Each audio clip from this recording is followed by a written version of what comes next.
पिंपरी चिंचवडमधील मोशी इमारत दुर्घटनेला आज 1 महिना पूर्ण झाला। या दुर्घटनेमध्ये 9 निष्पाप कामगारांचा जीव गेला, 12 कामगार जायबंदी झाले। पण या दुर्घटनेला होऊन आजही बरेच प्रश्न अनुत्तरित आहेत, कारण महापालिका प्रशासन आणि पोलिसांचं बचावाचं धोरण आहे। केवळ चालढकल सुरू असल्याने मुख्य सूत्रधार अद्याप मोकाट आहे। आतापर्यंत कंत्राटदार कंपनीच्या दोघांविरोधात सदोष मनुष्यवधाचा गुन्हा दाखल झालाय। एकाला अटकही झाली आहे, मात्र त्यापुढे केवळ चौकशी सुरू आहे। जबाब नोंदवले जात आहेत। एसआयटी नेमलेली आहे असं सांगून पोलीस मुख्य सूत्रधारांना अटकेपासून संरक्षण देत आहेत। दुसरीकडे महापालिकेने 3 अधिकाऱ्यांना निलंबित केलंय, पण त्यांच्यावरती गुन्हा दाखल करण्याचं धाडस अद्यापही दाखवलेलं नाहीये। अनधिकृत बांधकामाकडे कानाडोळा करणाऱ्यांनाही अभय दिलं जात आहे। मृतांच्या नातेवाईकांना जाहीर केलेली मदत आणि दिलेल्या सगळ्या आश्वासनांची पूर्तता अद्यापही झालेली नाहीये। त्यामुळे पालिका, सरकार आणि पोलिसांच्या भूमिकेवरच संशय व्यक्त केला जातोय।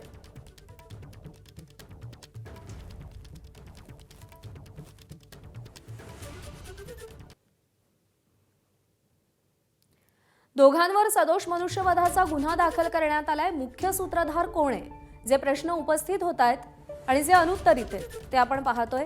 एकाला अटक करण्यात आली, कंत्राटदार अँथोनी कंपनीच्या संचालकांना अटकेपासून संरक्षण का? पालिकेच्या 3 अधिकाऱ्यांचं निलंबन झालंय, अद्याप त्यांच्यावर गुन्हा का दाखल झाला नाही? सरकार, पालिका आणि पोलिसांची भूमिका संशयास्पद आहे का? कंपनी आणि निलंबित अधिकाऱ्यांचे केवळ जबाब नोंदवून पोलिसांनी साध्य काय केलं? एसआयटी पथकाचा केवळ फार्स रचला गेला?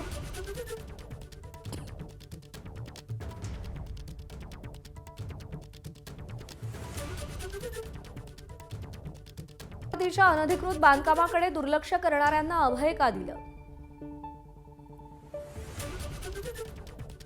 मृतांच्या नातेवाईकांना अद्याप कंपनीकडून मदत का मिळाली नाही? मृतांच्या वारसांना अद्याप नोकरी देण्याबाबत ठोस निर्णय का नाही? मुलांच्या शिक्षणाचा खर्च करण्याची घोषणा हवेतच विरली?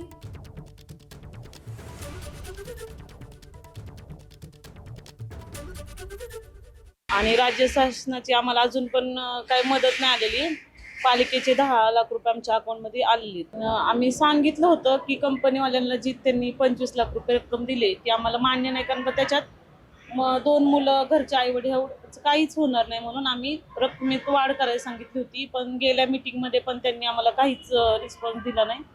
तर आता यावेळेस पण असंच आम्ही म्हणजे पुढच्या बोलले ते सोमवारी होईल म्हणून, तेव्हा फायनल असेल सोमवारी।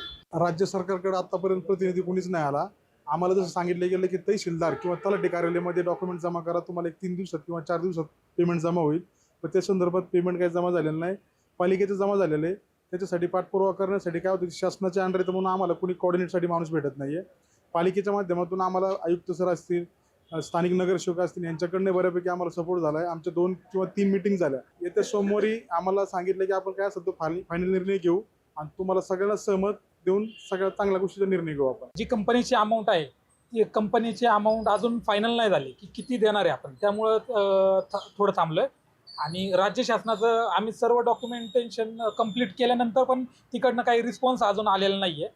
तो जसा येईल त्यावेळेस आम्हाला समजेल। पण आमच्यामध्ये कोण कोऑर्डिनेटर मध्ये नाही आहे, त्याच्यामुळं आम्हाला समजत नाही आहे की आमच्यासोबत कोण कोऑर्डिनेट करणार आहे ना। त्यांचं म्हणजे पाण्यात दगड मारल्याने हा प्रकार आहे, पण पाहू आता पुढे जाऊन काय होईल। दुर्घटना होऊन महिना झाला आहे। पालिका प्रशासन मोबदला देण्याबाबत पाठपुरावा करते आहे। त्यांनी कागदपत्र जमा करून घेतलेली आहेत। पण शासन दरबारी जो पाठपुरावा हवा आहे किंवा शासनाकडनं राज्य शासनाकडनं कोणीतरी प्रतिनिधी किंवा कोणी त्यांचा कर्मचारी यांनी पाठपुरावा घ्यायला हवा, तो काही होत नाही आहे। तर तोही लवकरात लवकर व्हावा अशी आमची अपेक्षा आहे।